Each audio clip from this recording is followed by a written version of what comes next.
नमस्कार, परभणी न्यूजमध्ये आपलं स्वागत करतो. मी दिलीप बनकर. पाहूया आजच्या ठळक घडामोडी. सेकापचे ज्येष्ठ नेते भाई लक्ष्मणराव गोळेगावकर यांचे निधन. गोदाकाठच्या क्रांतिसिंह काळाच्या पडद्याआड शेतकरी कामगार पक्षाचे ज्येष्ठ नेते, शेतकरी चळवळीतील लढवय्ये शिलेदार आणि गोदाकाठच्या क्रांतिसिंह अशी ओळख असणारे भाई लक्ष्मणराव गोळेगावकर यांचे मंगळवारी दिनांक 6 रात्री 9 वाजता निधन झाले. पुण्यातील मेडिकव्हर हॉस्पिटल येथे त्यांची प्राणज्योत मावळली. मृत्यूसमयी त्यांचे वय 95 वर्षे होते. त्यांच्या पश्चात सून, विवाहित कन्या, जावई, पुतणे, नातवंडे असा मोठा संयुक्त परिवार आहे. गेल्या अनेक दिवसापासून भाई लक्ष्मणराव गोळेगावकर आजारी होते. पुणे येथे त्यांच्यावर उपचार चालू होते. उपचार चालू असतानाच त्यांची प्राणज्योत मावळली. बुधवारी दिनांक 7 सकाळी 8 वाजल्यापासून दुपारी 12 वाजेपर्यंत गंगाखेड येथील राहत्या घरी त्यांचे पार्थिव अंत्यदर्शन दुपारी 1 ते 5 या वेळेत ममता उच्च माध्यमिक विद्यालय पालम येथे अंत्यदर्शनासाठी पार्थिव देह ठेवण्यात आले. भाई लक्ष्मणराव गोळेगावकर यांच्या निधनाने जिल्ह्यात 6 दशके शेतकऱ्यांसाठी संघर्षशील असणाऱ्या व्यक्तिमत्वाचा अंत झाला. शेतकऱ्यांच्या प्रश्नावरील जिल्ह्यातल्या बहुतांश लढ्यांचे नेतृत्व त्यांनी केले.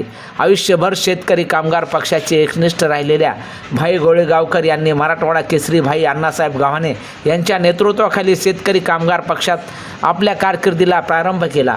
पुढे शेतकरी कामगार पक्षाचे जिल्हा सरचिटणीस व राज्याचे खजिनदार अशा जबाबदाऱ्या त्यांनी पार पाडल्या. जिल्हा परिषदेचे सदस्य म्हणूनही त्यांनी जबाबदारी पार पाडली. जिल्हा मध्यवर्ती बँकेच्या शिक्षणाची चळवळ रोजावी आणि ग्रामीण विद्यार्थ्यांना शिक्षणाची संधी प्राप्त व्हावी यासाठी त्यांनी बळीराजा शिक्षण संस्थेची स्थापना केली. आज या शिक्षण संस्थेचा मोठा विस्तार असून हजारो विद्यार्थी संस्थेच्या विविध शाळांमध्ये अध्ययन करत असून शेकडो शिक्षक या संस्थेत कार्यरत आहेत. अत्यंत परखड शैलीसाठी प्रसिद्ध असणाऱ्या भाई गोळेगावकर यांनी शेतकऱ्यांच्या प्रश्नावर आवाज उठवताना कधीही तडजोड केली नाही.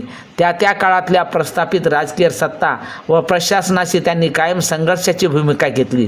राष्ट्रीय रत्न या उपाधीने त्यांना गौरवण्यात आले होते.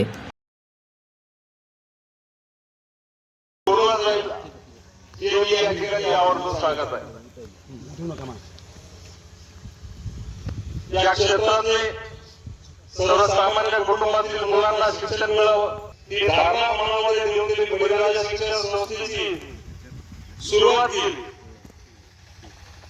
आणि अनेक गावांमध्ये, अनेक तालुक्यांमध्ये, या जिल्ह्यामध्ये त्याचं झाडं बसवण्याचं काम नानाच्या माध्यमातून मागच्या जीवनामध्ये झालेलं. त्याबरोबर बाल कल्याण सभापती चित्राताई गोळेगावकर याशिवाय मराठे परिवार आणि बळीराजा सर्व परिवारांना